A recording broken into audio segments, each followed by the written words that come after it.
Today we're looking at common installations you may encounter around your home, and certainly adding a screen door or a aluminum storm door is something that a lot of homeowners consider doing themselves.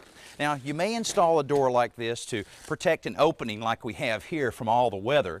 You may enjoy the fresh breeze that you're able to get by opening the screen and letting the fresh air in, keeping the bugs out, or you may realize the energy savings you can obtain by using a door like a storm door that'll provide an air cushion between the storm door itself and the actual entry door. But this is just one type. It's a bronze aluminum door that's fairly traditional, fairly inexpensive, but there's a lot of other options you can choose from.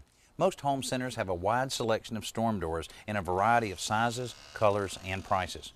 Many are set up so that they can be hinged on either side. The instructions will specify how.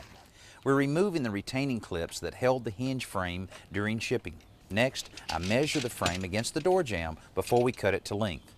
The opposing latch side is cut to exactly the same length, then we attach the hinge frame to the door itself using the supplied screws.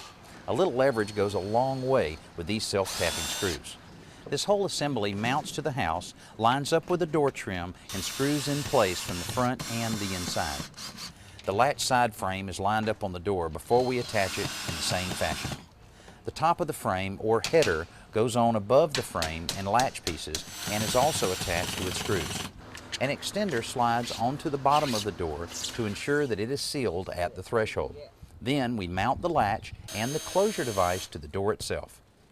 As I mentioned earlier, there's a lot of different types of storm and screen doors. This particular storm door has a sliding glass panel that you're able to slide down to different positions with the predetermined notch areas here. And once that's down, you have this whole upper part of it that'll allow fresh air in. It's also kind of nice in case someone pushes their hand against the door, they won't be going through the screen because it's protected by the glass.